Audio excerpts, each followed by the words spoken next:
South Africa has a particular genealogy of the notion of a wounded society and a wounded sociality, which was centrally and fundamentally implicated in the official discourse of the transition from apartheid to democracy.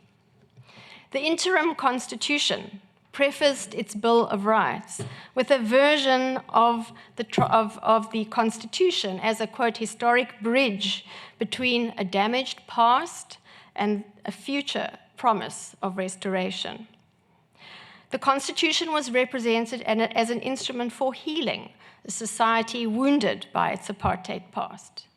The trope of healing a damaged society was also uppermost in the terms and repertoires of the South African Truth and Reconciliation Commission, created to confront that damage as an exercise in national reconciliation.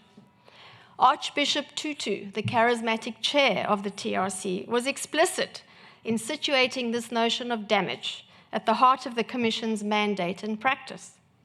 In his address to the very first gathering of the TRC, on the 16th of December 1995, he said, and I quote, "We are a wounded people.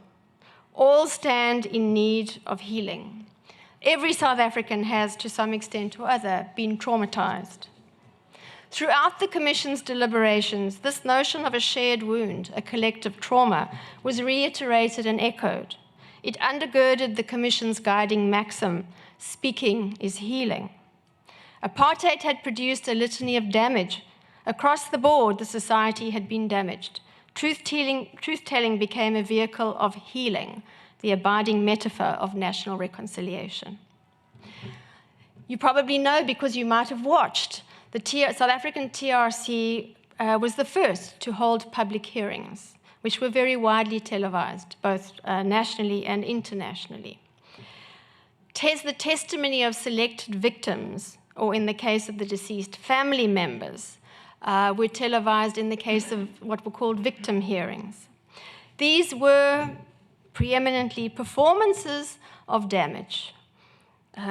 Viewers witnessed deep emotional distress, crying, including in the case of Archbishop Tutu, who often broke down, overcome by what he was being told and what he was witnessing.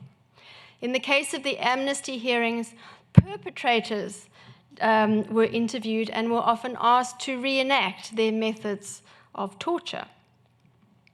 So arguably, one of the effects of the televised public hearings of the TRC was to constitute a variant of a pathological public sphere.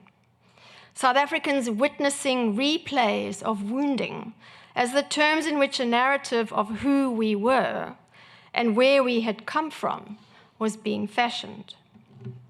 This is, of course, a very different kind of spectacle from the hyperbolic coverage of serial killing, absolutely.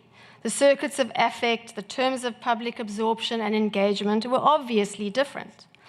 But I think it is suggestive, nevertheless, to read the public hearings through Seltzer's lens. Through many repetitions, not least throughout the proceedings of the TRC, the idea of a collective wound inflicted in the past and carried over into the present entered what Gramsci would recognize as a post-apartheid common sense.